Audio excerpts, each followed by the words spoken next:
It's just a little debt, nothing serious. My fiancé laughed when I found the hidden papers. $380,000 isn't much for someone like you, she smirked. I nodded and canceled our wedding that night. When her creditors called me instead of her, she was pounding on my door. I, 32M, have been with my fiancé, 29F, for 4 years, engaged for 8 months.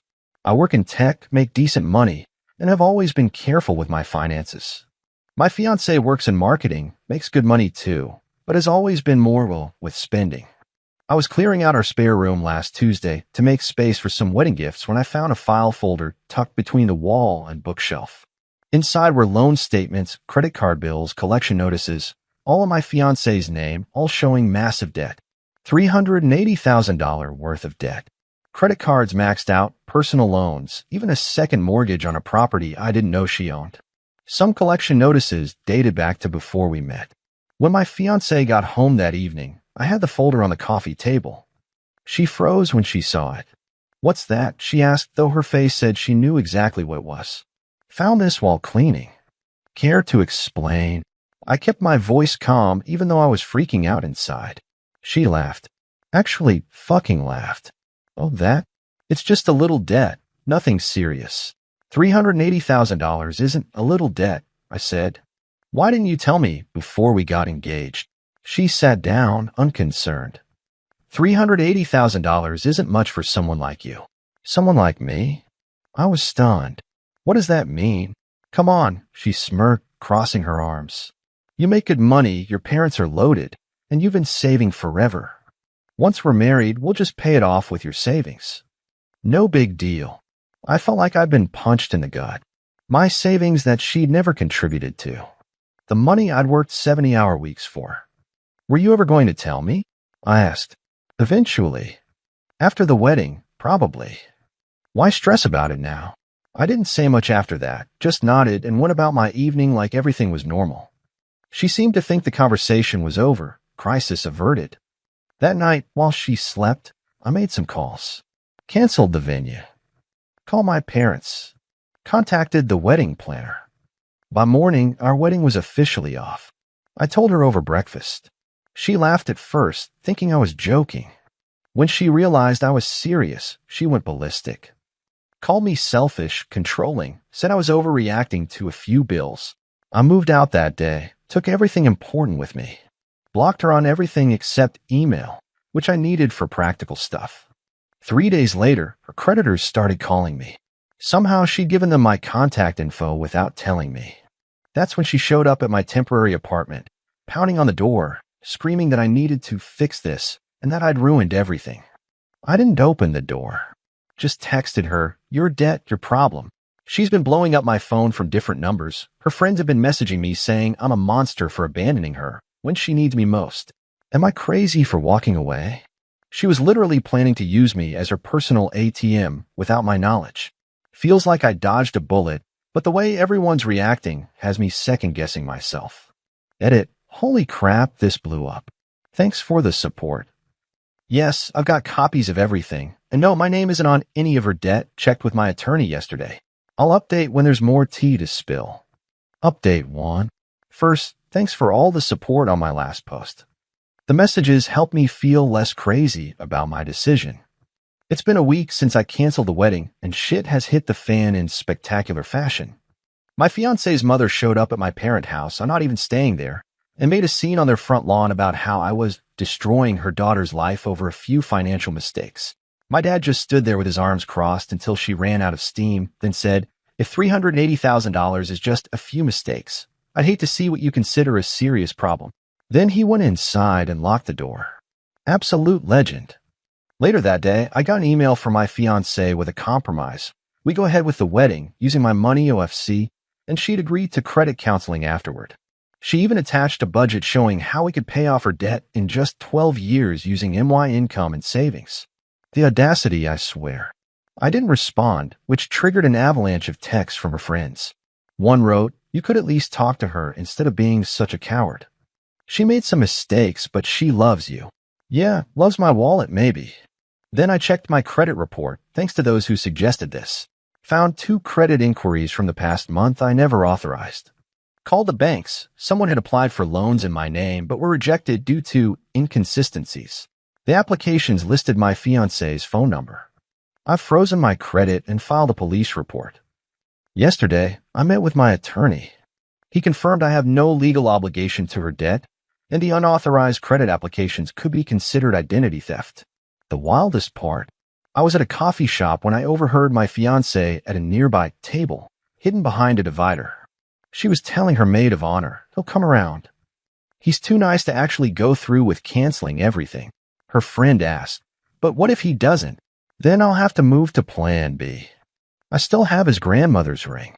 It's worth at least $40K. And I've got his banking passwords.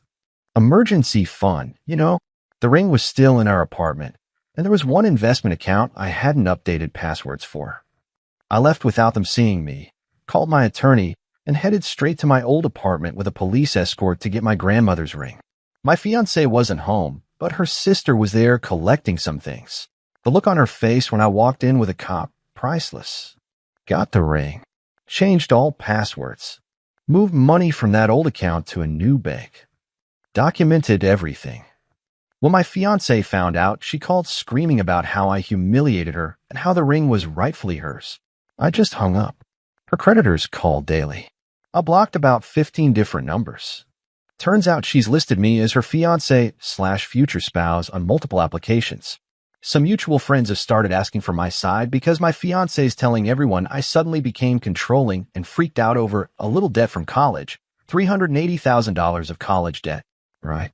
I've been showing them the actual documents. Most are horrified. A few still think I should work it out with her because everyone has debt. These people are no longer my friends. The wedding venue waived the cancellation fee. Manager said it happens more often than you'd think, and better to pay a cancellation fee than a divorce attorney later. Facts. I'm staying at my friend's place, looking for my own apartment. My fiancé swings between begging me to reconsider and threatening legal action. Her mother has called my workplace twice. The craziest part, I don't even feel heartbroken anymore. Just relieved. Like I narrowly avoided stepping off a cliff. Edit. Yes, I've changed all passwords, security questions, everything. Rings in a safety deposit box now, not taking chances. Final update. It's been 6 months since my last update, and I'm finally closing this chapter of my life. Thanks to everyone who followed the shit show and offered support. The biggest update, my ex-fiancé was arrested 3 months ago. Not for the debt, but for trying to break into my new apartment at 2 a.m. while drunk. My security camera caught everything, and cops arrived while she was still fumbling with the lock. She was charged with attempted B&E and violating the restraining order I got after she showed up at my office. That was the wake-up call her family needed. They finally stopped blaming me and got her into a court-mandated psych evaluation, which diagnosed her with narcissistic personality disorder and gambling addiction. Turns out a lot of that debt was from online gambling, not just shopping. The financial fallout has been nuclear. Her parents had to sell their vacation property to pay off the fraudulent mortgage she'd taken out in their names. 3 creditors have won judgments against her. Her wages will be garnished basically forever. She declared bankruptcy, but most debt wasn't dischargeable because of fraud. Her career in shambles. After getting fired, she tried to rebrand as a financial freedom coach on Instagram. The irony, I can't. That venture collapsed when a creditor found her account and commented details of her debt on every post. She's now a barista living with her parents, who control her finances completely. The identity theft cases were resolved in my favor. She had tried to open accounts in my name at least 7 times before I found those debt papers. Her plan had been in motion for months. She's now in a diversion program instead of facing charges, thanks to her parents begging the DA. As for me, life's better than expected. I sold my stake in my tech company and started my own consulting business, something my ex always said was too risky. Business is booming. I'm traveling more, and I've started dating again. Nothing serious yet, but it's refreshing to meet financially responsible people who don't see me as a walking ATM. I even reconnected with an old college friend who's now a financial advisor. She helped me redesign my investment strategy and secure everything. We've become close, and while I'm taking things super slowly, there's definitely potential there. Last week, I got a handwritten letter from my ex. First communication in months that wasn't a demand or a threat. She apologized, said she's in therapy and finally understanding the damage she caused. Asked for forgiveness, not reconciliation. I haven't responded. Not sure if I will. Her sister says the therapy seems genuine this time. The arrest was apparently the rock bottom she needed. Part of me hopes that's true, not because I care about her happiness, but because I wouldn't wish her self-destructive chaos on anyone. The wedding would have been 2 months ago. Sometimes I think about that alternate timeline where I never found those papers, where I married her not knowing, where I woke up one day with my savings drained and credit destroyed. The thought still makes me shudder. So that's it. The $380,000, that isn't much for someone like you. Saga is over. Final tally was closer to $430,000, with zero assets to show for it. Just a trail of financial destruction and broken relationships. For anyone in a similar situation, trust your gut, secure your assets, document everything, and remember that someone who truly loves you would never put you in financial jeopardy without your knowledge. Life is good now. Different than planned, but good. And debt-free. Edit. People are asking if I've forgiven her. I don't think forgiveness is a yes/no thing. I'm not angry anymore, which is its own kind of freedom. I wish her well from a very, very safe distance. And with very, very good security on all my accounts. It's just a little lie he'll never know. My girlfriend laughed on the phone. Besides, I need his money for now. Her dangerous game nearly got me arrested until I found the evidence that changed everything.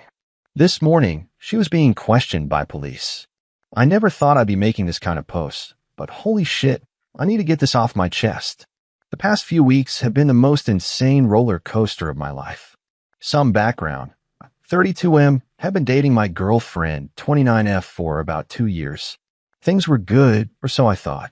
We'd moved in together 6 months ago, and while we kept our finances separate, we split the bills evenly. At least, that's what I believed was happening. It all started when I came home early from a business trip. I was supposed to be gone for 3 days, but the client meeting wrapped up early, so I caught an earlier flight, thinking I'd surprise her. Yeah, I was the one who got surprised. As I was about to unlock the door, I heard her laughing on the phone in the kitchen. The window was cracked open, and her voice carried clearly. It's just a little lie he'll never know, she was saying, followed by more laughter. Besides, I need his money for now. Once everything's set up, I can drop the dead weight.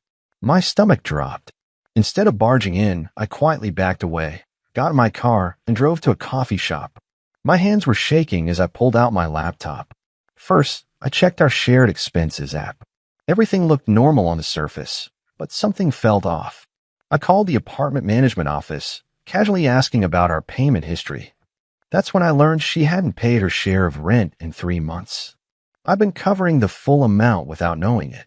The money I'd been transferring to her for utilities and groceries was going somewhere else entirely. When I got back to the apartment hours later, I played it cool. That night, while she was sleeping, I checked her phone. I know invasion of privacy and all that, but I needed to know what I was dealing with. What I found made me sick. Text messages to someone named Jay discussing how she was working me for cash. Screenshots of my bank transfers. Plans to open credit cards in my name using my personal information.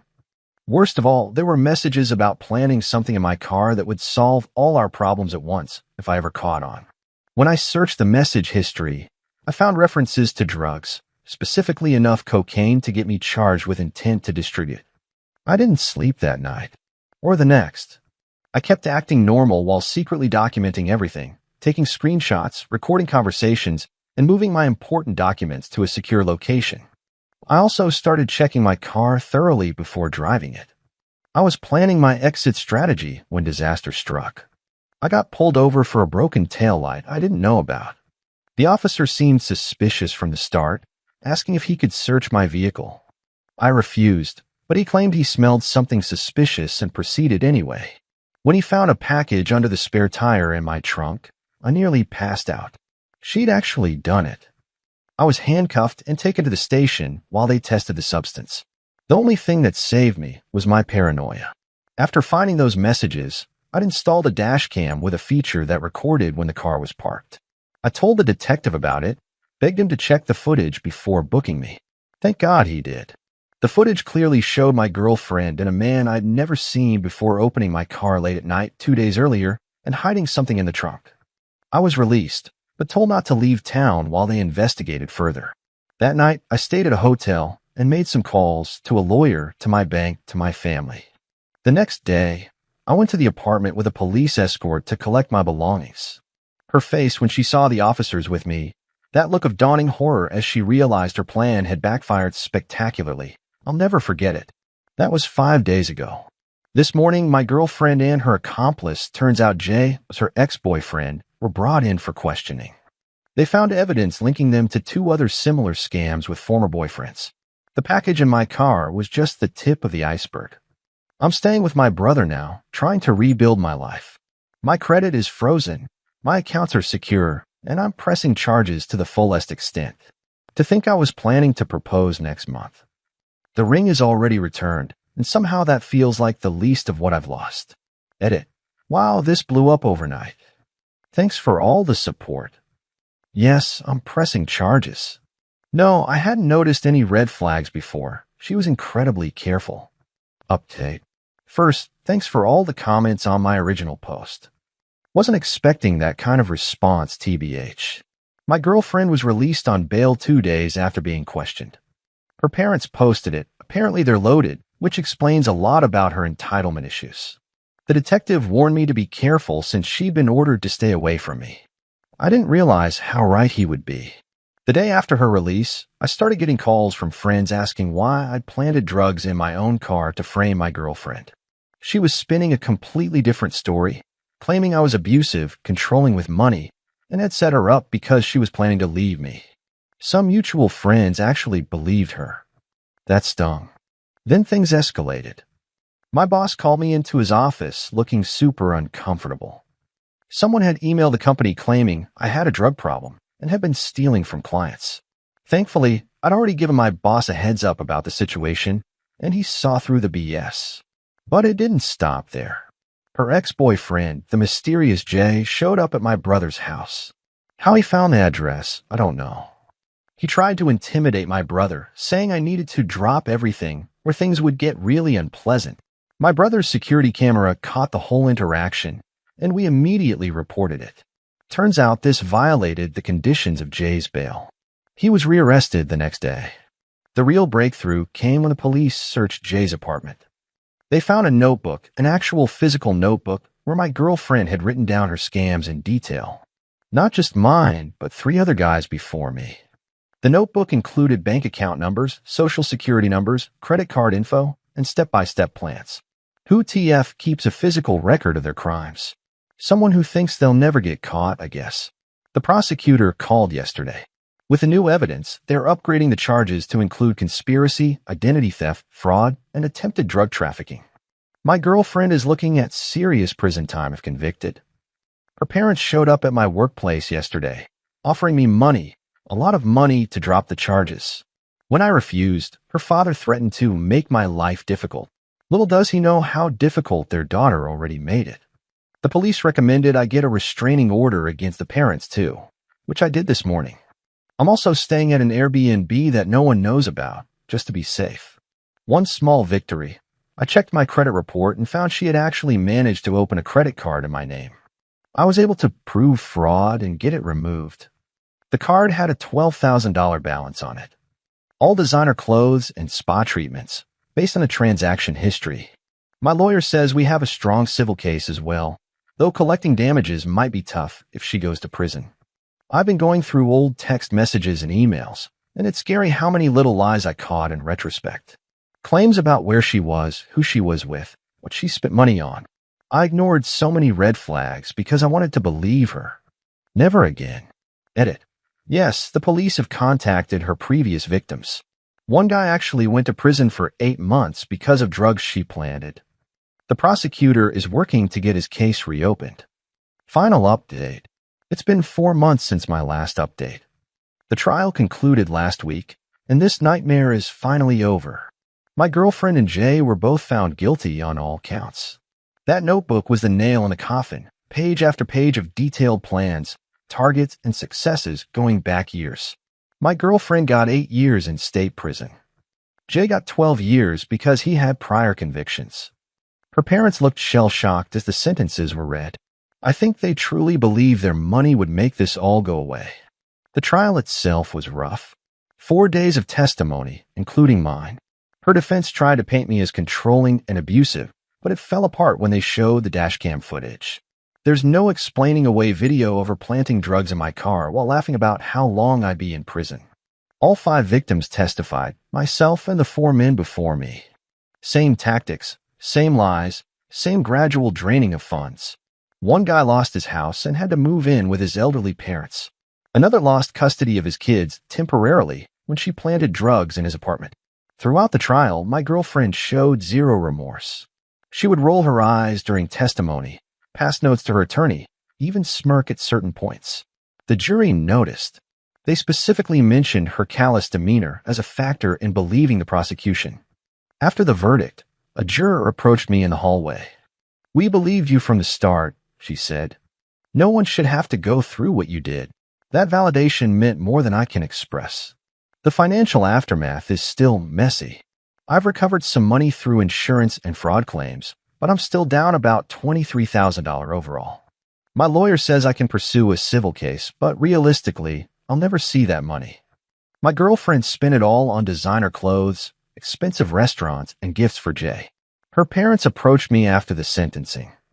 Instead of threats or bribes, they actually apologized. Turns out they'd been victims of her manipulation too. She'd been stealing from them for years, playing them against each other, lying about where their money was going. They looked broken, finally seeing their daughter for who she really is. As for me, I'm doing better. I moved to a new apartment in a different part of town. Changed my phone number, created new email accounts, even switched banks just to be safe. The paranoia is fading, but slowly. Work has been my salvation. I threw myself into projects, and it paid off, got promoted last month. The routine and accomplishment helped balance out the chaos of the past year. I'm dating again cautiously. My new girlfriend knows the whole story, and she's been incredibly patient with my trust issues. She even suggested we look at our credit reports together as a date activity, which was both hilarious and touching. The most unexpected outcome has been the friendship that formed between me and the other victims. We have a group chat where we check in on each other, share updates about recovery, even make dark jokes about our shared experience. These guys understand what I went through in a way no one else can. Last week, after the sentencing, we all went out for drinks. 5 guys who'd never have met if not for one manipulative woman. We toasted to justice, to survival, to moving on. It felt like closure. The guy who went to prison because of her planted drugs, his conviction was overturned based on the evidence from our case. He's filing a lawsuit against the state for wrongful imprisonment. I won't be posting any more updates. That chapter of my life is finally over, and I'm ready to move forward without constantly looking back. If you take anything from my story, let it be this: trust your gut. When something feels wrong, it probably is. And invest in a dash cam, best $89 I ever spent. Thanks for listening, for caring, and for reminding me that even in the darkest situations, I wasn't alone. Poor little unemployed loser. My sister-in-law mocked after my job loss. Maybe try fast food. She laughed at family dinner. I just smiled and left. 6 weeks later, she was begging at my office door for a position at my new company. I, 34M, got laid off from my VP position at a tech company during restructuring. After 8 years there, it sucked, but I got decent severance and had savings, so I wasn't freaking out. Decided to take a few weeks to chill before jumping back into the job hunt. My wife's been awesome through all this. The problem? Her sister. Hell has always been a piece of work. Measures everyone by their job title and bank account. When I first met my wife, Elle made it crystal clear she thought her sister could do better than me. Over the years, as I climbed the corporate ladder, she became more tolerable, always fishing for details about promotions or bonuses. Annoying, but whatever. Last night was family dinner at the in-laws. Everything was fine until they asked loudly across the table, "So how's the job search going for our poor little unemployed loser?" The table went dead silent. My wife tensed up beside me. Taking some time off before jumping back in, I replied, keeping it chill. Elle snorted. "Time off? Is that what we're calling unemployment these days? How cute. My FIL tried changing the subject, but Tal was on a roll. I saw they're hiring at McDonald's. Maybe try fast food. They even give employee discounts on meals. She looked around the table for laughs. Cricket sounds. What? I'm just trying to help. Not my fault he can't keep a job in this economy. I could feel my wife about to go nuclear, but I squeezed her hand under the table. Thanks for the suggestion, I said, smiling. Then changed the subject. Here's the kicker. Dale had no clue I'd been approached by a competitor literally days after my layoff. They'd been trying to poach me for years, and now I was finally available. I'd spent weeks in secret negotiations to start a new division for them, with a 40% salary bump, equity, and authority to build my own team. I'd signed the contract that morning. Could have announced it at dinner. Could have watched her face crumble as I detailed my fancy new exec title and compensation. But something in me just wanted to let her show everyone exactly who she was. After dinner, I just smiled, thanked my in-laws, and bounced. In the car, my wife apologized for her sister's BS. Told her not to sweat it. Plot twist, TL works at a marketing firm that's been struggling. They just lost their biggest client. What she doesn't know. My new company acquired that same client, and guess which division will be managing their account? Smirking face. I start Monday. Haven't decided how to handle things when Elle inevitably discovers where I landed. Part of me wants to be petty AF, but the smarter part knows I don't need to do anything. Life's about to deliver its own lessons. We'll update if anything juicy happens when Elle finds out about my new gig. Update 1. Thanks for the crazy support on my last post. Been about 3 weeks since the family dinner drama, and shit's gotten interesting. Started my new position, and it's been awesome. The client transition, SIL's former client, has been smooth. Turns out they were sick of her firm's performance for months. Wasn't planning to reveal my new job to SIL yet, but life had other plans. My wife and I were celebrating our anniversary downtown when we bumped into the CEO of the client company. He greeted me like an old buddy, thanking me for the smooth transition and gushing about working with me at my new company.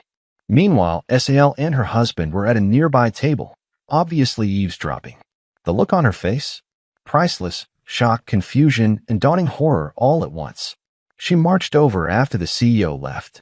You're working with Henderson Group now, she asked, voice tight. About 3 weeks now, I said casually. They're our newest client. But they were our biggest. She stopped, recalibrating. Why didn't you say anything at dinner? You seemed so convinced about my McDonald's prospects. I shrugged. Didn't want to disappoint you. Her husband practically dragged her away before she could say more. My wife nearly burst trying not to laugh.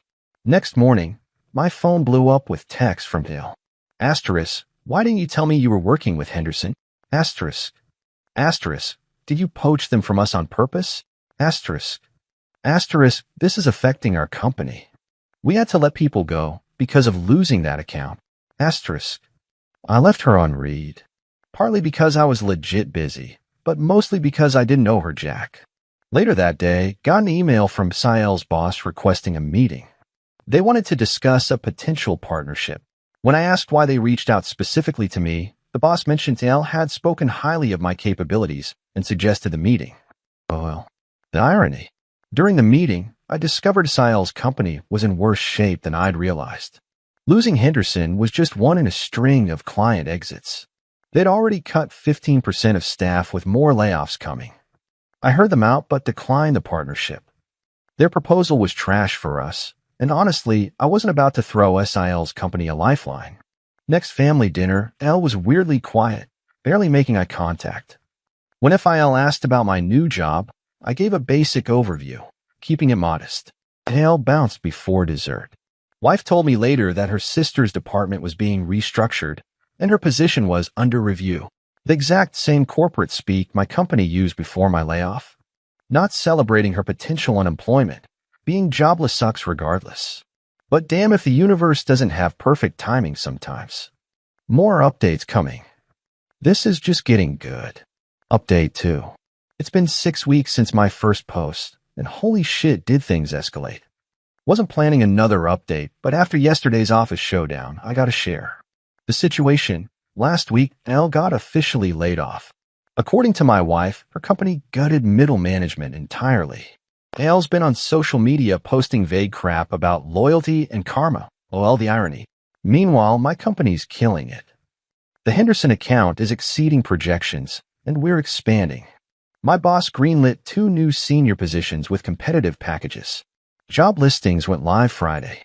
Yesterday morning, I'm in an early meeting when my assistant messages that someone's waiting in reception, insisting on seeing me without an appointment.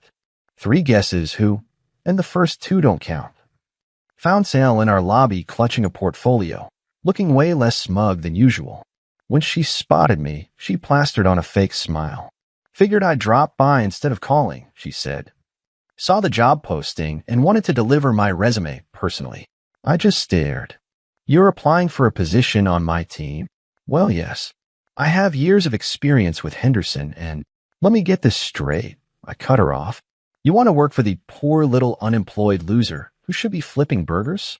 Her face went red. I was just joking around that night. You know how I am.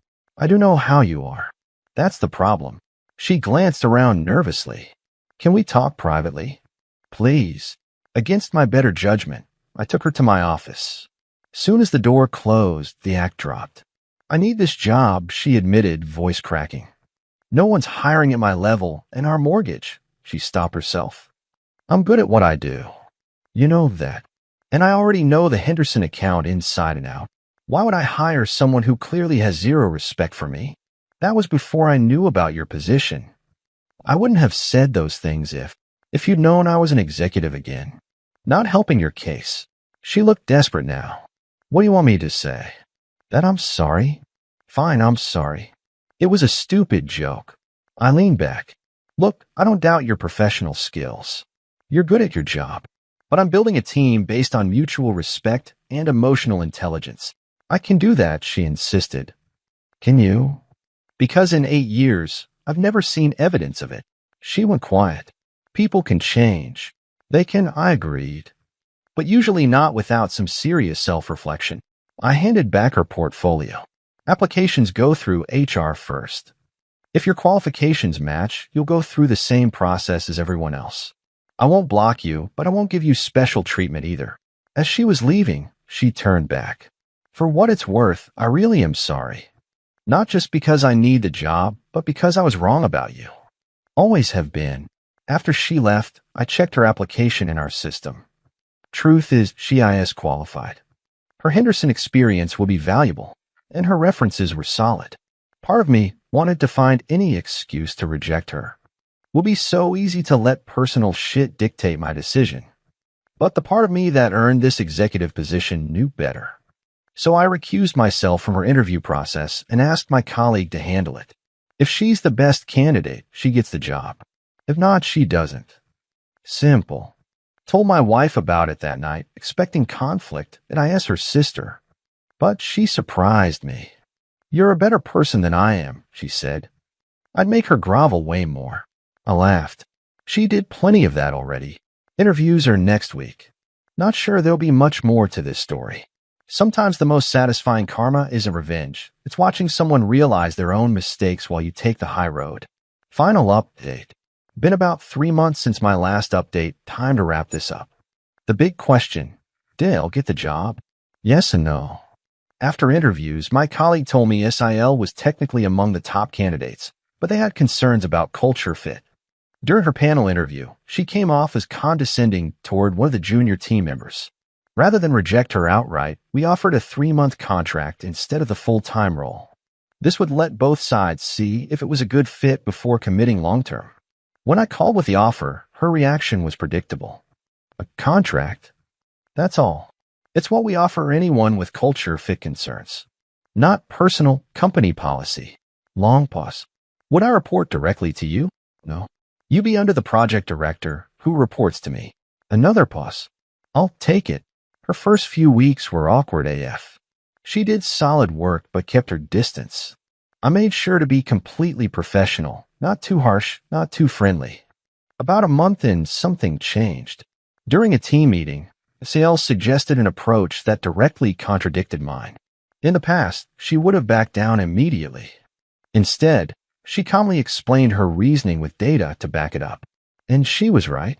My approach wouldn't have worked as well. I acknowledged this in front of everyone, and the look of shock on her face was gold. After that, things shifted. She stopped walking on eggshells. Her contributions became more genuine. She even built a decent relationship with a junior team member she'd initially dissed. 2 months into her contract, I overheard her in the break room. Someone asked how she got her foot in the door. Actually, my brother-in-law is the division head, she said. But that's not how I got the job. For years, I was pretty awful to him. Didn't think he was good enough for my sister, even though he's one of the most competent people I know. It took losing my job and swallowing my pride to see that. She had no idea I was listening, which made it hit different. When her contract ended, I had a decision to make. Based purely on performance, she deserved the permanent position. But there was still our history to consider. I called her in for review. Before we discuss your contract, I said, let's clear the air. Not as colleagues, but as family. She nodded nervously. For 8 years, you made it clear you thought I wasn't good enough, not for your sister, not for your family, not for anything. When I lost my job, you didn't just fail to show empathy. You actively mocked me at my lowest. She started to speak, but I held up my hand. I'm not saying this to make you feel bad. I need to know if the person I've seen these past 3 months is real, or if you're just playing nice until you get job security. She thought carefully before answering. I've spent my life judging people by what they have, not who they are, she finally said. When I lost my job, I realized how much of my identity was tied to my career and salary. Without those things, who was I? What value did I have? She took a deep breath. Working here, seeing how you lead, it showed me what I want to be, not just professionally, but personally. So yes, this is the real me. Or at least, it's who I'm trying to become. I studied her face for any bullshit. Didn't find it.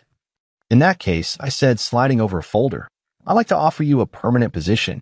Relief washed over her face, but what she said next surprised me. Thank you. But I want to be clear, I don't expect special treatment because we're family. If anything, hold me to a higher standard. I nodded. I will. That was 2 months ago. Since then, Sael has become one of our strongest team members. We still disagree sometimes, but it's professional, not personal. Family dinners have a completely different vibe now. There's actual respect between us. She even apologized to everyone for her behavior that night, without me pushing her to. Last week, she brought in a client even bigger than Henderson, one her old firm had chased for years. When my boss congratulated our team, I'll immediately shared credit with a junior colleague she once dismissed. Yesterday, my wife asked if I ever expected things to turn out this way. Not in a million years, I admitted. But I'm glad they did. Thanks for following this wild ride. Turns out the real poor little loser was the one who thought success was measured by a job title instead of character. And now, we're all winning. Funny how shit works out sometimes. It's my money. I don't need your permission. My wife shouted, investing our savings without telling me. Stop being so controlling. Her family defended her. I just nodded and made one phone call. This morning, she was begging me to take her back. Some background, me, 34M, and wife, 32F, married 6 years. We've been saving for a house, $78,000 saved over 4 years of careful budgeting. Joint account, but with a clear understanding. No major withdrawals without discussion. 2 weeks ago, I'm paying bills and notice our savings is down to $17,650. Over $60,000 just gone. Transaction history showed a massive transfer from 6 days earlier. When I asked my wife about it that night, she got instantly defensive. It's an investment opportunity. Brother-in-law got me in on this crypto startup. It'll triple our money in 6 months. This is the same brother-in-law who's burned through 3 foolproof business ideas in 2 years and never repaid the $2,000 we loaned him. You took $60,000 without even mentioning it. That was our house down payment. That's when she lost it. It's my money too. I don't need your permission. You're so controlling with every penny. Brother-in-law knows what he's doing. I tried staying calm. We agreed on making major financial decisions together. I'm so sick of you overthinking everything. For once, take a risk. I asked to see this amazing investment. She pulled up some glossy website with buzzwords about blockchain and revolutionary returns. No business plan, just vague promises. When I pointed out the red flags, she stormed out. 20 minutes later, her sister and brother-in-law showed up. They'd apparently been waiting for this conversation. Sister immediately jumped in. You need to back off. She's smart with money. You're just being controlling. Brother-in-law, dude, you should be thanking her. This investment will set you guys up. I got $30,000 of my own in it. I looked at him directly. What's the company called? He hesitated. It's still in stealth mode. But the founders have an amazing track record. Names? Previous companies. More vague answers. My wife started crying about how I was embarrassing her in front of family. I went quiet, just nodding as they lectured me about my outdated, conservative approach to finances. Eventually, they left with my wife following, saying she needed space. That night, I made one call to my cousin who works in financial fraud investigation. Sent him everything I had. 24 hours later, he texted, "Classic scam. Company doesn't exist. Website registered last month. Same people ran 3 similar schemes. Call me." I didn't confront my wife immediately. Instead, I went to our bank first thing, explained the situation, and filed a fraud claim. Then called the police and my lawyer. When I got home, my wife was there, smirking. I've decided to forgive your overreaction. Brother-in-law says I can still add more to our investment for bigger returns. I just nodded, packed a bag, and headed for the door. Where are you going? She called after me. I've made a few calls about that investment. Her face changed instantly. What did you do? What you should have done before taking our life savings. Due diligence. I checked into a hotel. 20 minutes later, my phone exploded with calls and texts. First angry, then panicked, now desperate. Police have already contacted brother-in-law. My lawyer's sending a formal letter tomorrow. Mother-in-law just texted, "How could you do this to our family?" That money was going to change their lives. Yeah, just not how they thought. Edit, some asking why I'm not more emotional. Trust me, I am. But crying won't get our money back, and rage won't fix my marriage. I'm focused on damage control. Update 1. Thanks for the support on my last post. It's been 4 days since I discovered my wife transferred $60,000 of our savings to her brother-in-law's investment without telling me. Based on my lawyer's advice, I've documented everything. Texts, bank statements, recorded calls, legal in my state, and details of the investment. We filed fraud complaints with 3 agencies. By noon, my wife went from angry texts to panicked calls. What have you done? The police called brother-in-law. You're ruining everything. The investment was a scam. I have proof. You don't know that. You're just jealous I made a financial decision without you. This went on all day. Around 3 p.m., my bank called. They'd frozen the transaction. The $60,000 had been transferred but not fully processed. They couldn't guarantee recovery, but were working on it. Then the bombshell. My cousin called. Your brother-in-law isn't just a victim. He's involved. Not his first time promoting this scheme. He sent screenshots of previous scams with identical language. Brother-in-law had been bringing in investors from his circle, earning 5% commission. He pocketed $3,000 from our savings. I forwarded everything to my lawyer and police. Within hours, brother-in-law was calling nonstop, leaving messages. Listen, man, this is a misunderstanding. I was misled too. Please call off the cops. Then, you're making a huge mistake. This investment is legit. Finally, you're ruining my life over a temporary setback. Meanwhile, my wife's family went nuclear. Sister said I was dead to the family for reporting her husband. Father-in-law called me weak for going to authorities. Mother-in-law showed up at my hotel, causing such a scene security removed her. My wife's messages shifted from anger to bargaining. I'm sorry I didn't tell you, but the investment is real. Please drop the complaints. Then, we can work through this, but you need to call off the investigation. Finally, they're freezing our accounts. Brother-in-law might go to jail. This is all your fault. I replied once, no, this is what happens when someone steals $60,000. That's when she broke. She called sobbing. I didn't know it was a scam. Brother-in-law promised it was guaranteed. He showed me returns from previous investments, fake statements. My cousin found the evidence. Silence. Then he wouldn't do that to family. He took $3,000 in commission from our money. Another pause. That can't be right. Check your account.